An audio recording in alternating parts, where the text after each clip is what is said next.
The kitchen timer went off just as I finished plating the last of the beef bourguignon.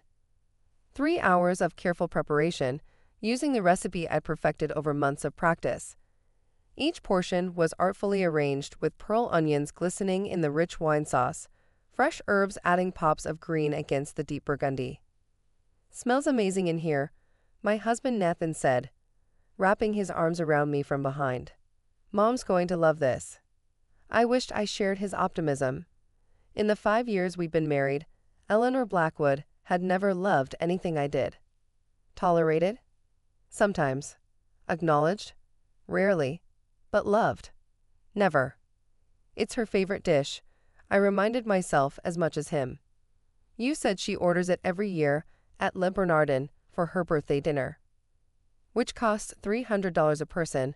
Nathan kissed my cheek. "You making it at home is so thoughtful. She'll definitely appreciate the effort." Sweet Nathan. Still believing his mother would suddenly transform into someone who saw me as more than the girl who trapped her precious son. Never mind that he pursued me, that I'd been reluctant to date the CEO's son at the company where I worked. In Eleanor's narrative, I was forever the gold digger who'd stolen her baby boy. "Help me carry these to the dining room," I asked, gesturing to the carefully arranged plates. The Blackwood family birthday dinner was a monthly tradition. Whoever's birthday it was got to pick the meal, and the family gathered at Eleanor and Richard's sprawling estate. Nathan's sisters, Vivian and Cordelia, were already there with their husbands, champagne flowing freely. "Oh good, the food's ready," Vivian said without looking up from her phone. "I'm starving. Mom made us wait for you too." I bit back the response that we were actually 15 minutes early. In Blackwood time, anything less than 30 minutes early was late. "Leela made Mom's favorite," Nathan announced proudly as we set the plates around the table. "Beef bourguignon, from scratch." Cordelia raised an eyebrow. Ambitious. Eleanor swept into the dining room in a cloud of Chanel no. 5, her silver hair perfectly coiffed, diamonds glittering at her throat. At 70, she was still formidable, a former federal judge who'd never met a person she couldn't intimidate. "Happy birthday, Mom," Nathan kissed her cheek. "Leela spent all afternoon making your favorite dish." Eleanor's smile tightened infinitesimally. How thoughtful. We took our seats, Richard at one end, Eleanor at the other. The rest of us arranged by some invisible hierarchy I'd never quite decoded. I ended up, as always, in what I'd privately dubbed the interrogation seat, directly across from Eleanor. "Well," she said, surveying the plate before her, "presentation is adequate." "Mom," Nathan warned quietly. "What?" "I'm simply observing. Plating is so important in French cuisine." She picked up her fork, speared a piece of beef, and brought it to her nose. Her expression shifted, and not in a good way. "This smells familiar." My mother-in-law smiled at me on her birthday. "Like the canned diogi food my neighbor buys." The words hung in the air like a toxic cloud. Vivian gasped. Cordelia covered her mouth. Richard set down his wine glass with a sharp click. Nathan's face went from confused to furious in 2 seconds flat. My husband and all de guests farosi. "Excuse me." Nathan's voice was deadly quiet. Eleanor took a delicate bite, chewing slowly with exaggerated thoughtfulness. "Oh yes, definitely. Mrs. Patterson, you know her, she lives 2 houses down. Has that ancient poodle. Feeds him some gourmet canned food that costs a fortune. Smells exactly like this when she opens the tin." "Mother," Richard said sharply, "that's enough." "I'm simply being honest." Eleanor dabbed her lips with her napkin. "Isn't that what family is for? Honest feedback." My hands were shaking. 3 hours. 3 hours of careful cooking, of following the recipe exactly, of hoping this might be the gesture that finally thawed her icy demeanor. And she compared it to dog food. "Leela worked all afternoon on this." Nathan stood, his chair scraping against the floor.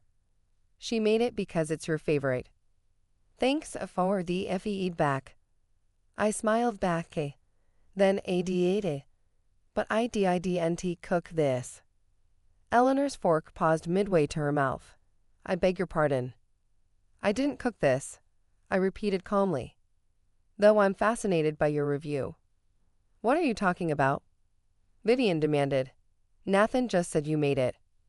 No, I shook my head. Nathan assumed I made it because he saw me plating it in the kitchen. But I didn't cook any of this.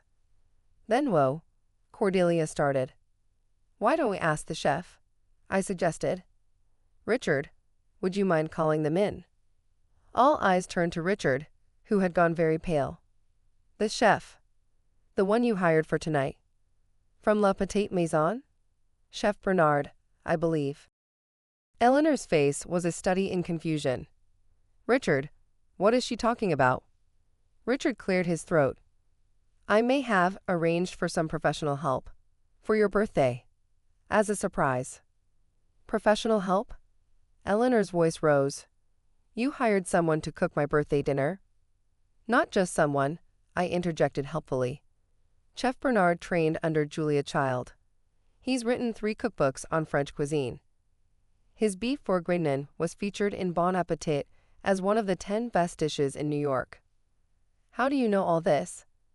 Nathan asked, looking between me and his father.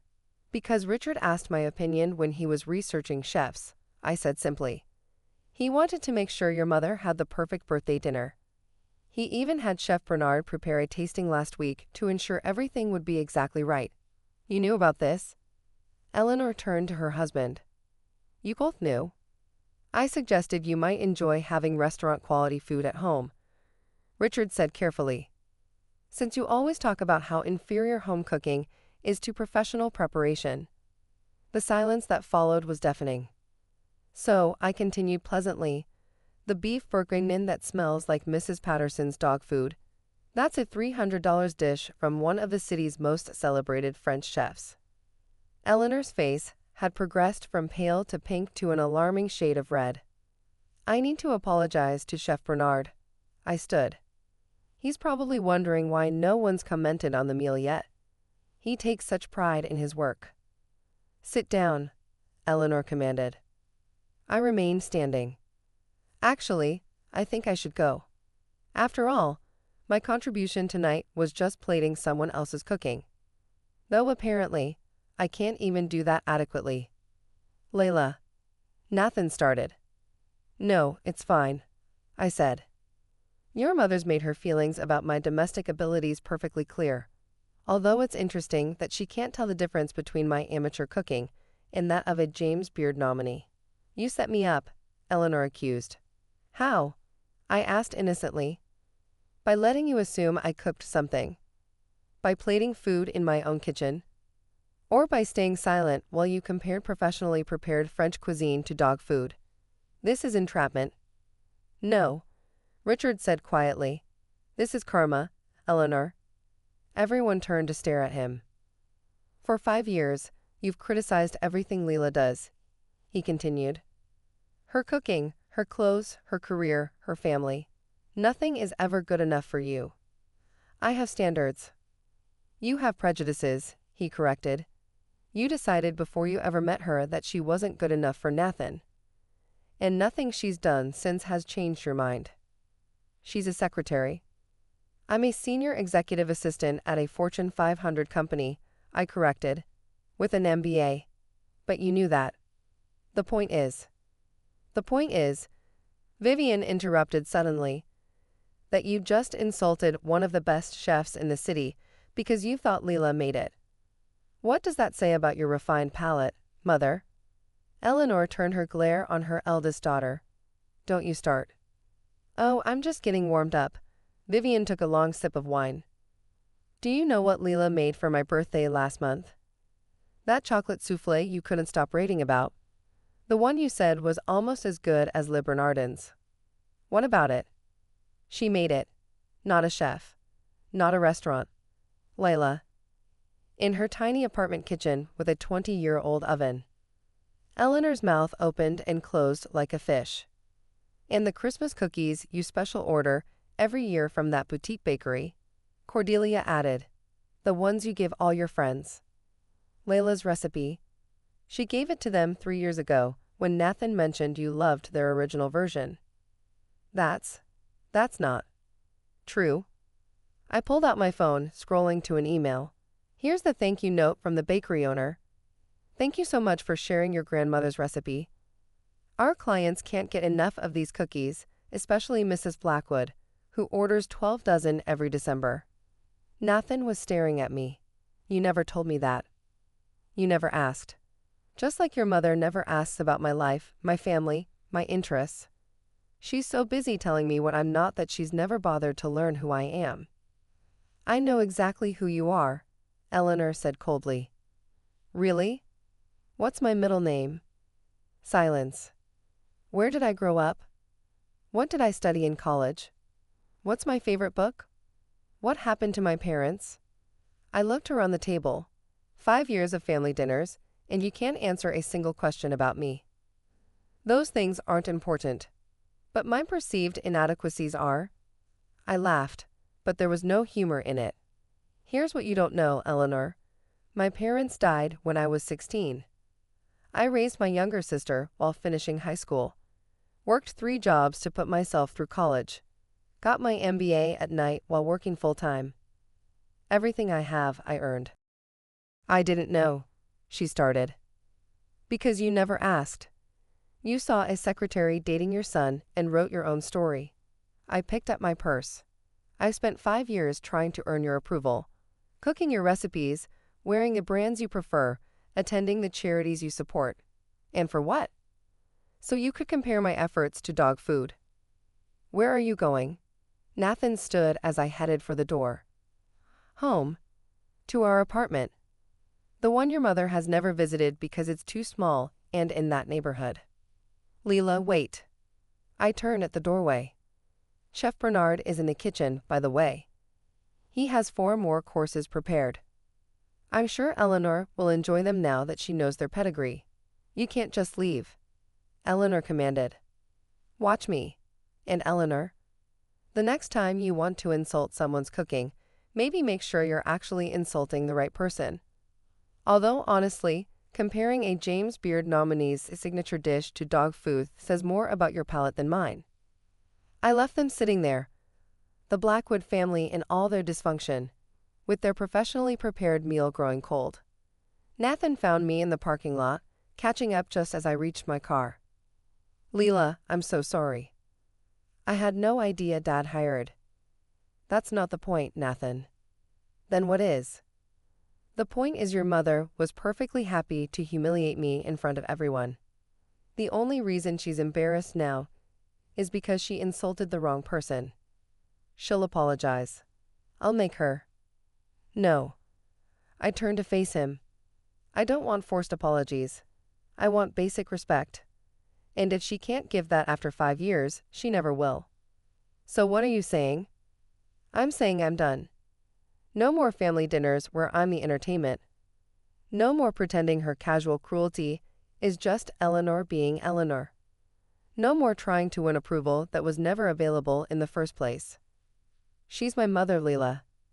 And I'm your wife. When do I matter more? He couldn't answer that, and that told me everything. I drove home alone, my phone buzzing with messages I didn't read. In our kitchen, small but mine, I opened a bottle of wine and heated up leftover pizza. Simple food that no one would compare to dog food because no one here would dream of being that cruel. Later, Nathan came home with apologies and excuses.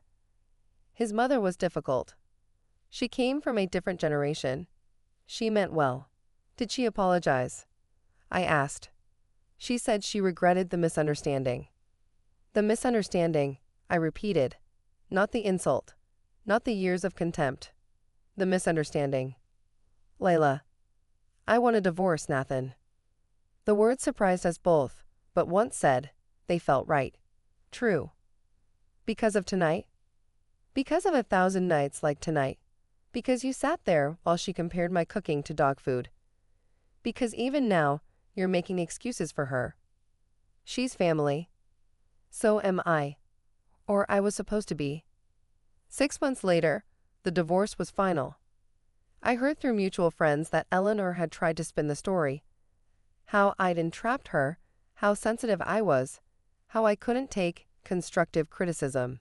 But Vivian told the real story at every opportunity. How her mother had insulted a famous chef's cooking because she thought her daughter-in-law had made it. How she'd been so blinded by prejudice that she couldn't taste quality when it was literally served to her on a silver platter. Chef Bernard, when he heard the story, offered me a job managing his restaurant. Anyone who can plan such poetic justice, he said, belongs in the hospitality industry. I took it. Now I spend my days surrounded by people who appreciate good food and good service, who understand that the person plating your meal deserves as much respect as the person who cooked it. And Eleanor? I heard she still orders the beef bourguignon at Le Bernardin every birthday. I wonder if she ever thinks about that night, if she ever realizes that her refined palate couldn't tell the difference between dog food and fine dining when prejudice was seasoning the meal. Probably not. People like Eleanor never really learn. They just find new ways to justify their old biases. But I learned something valuable that night. Never let anyone make you feel small for not meeting standards they themselves can't even recognize. And if someone compares your efforts to dog food, make sure they're talking about the right chef.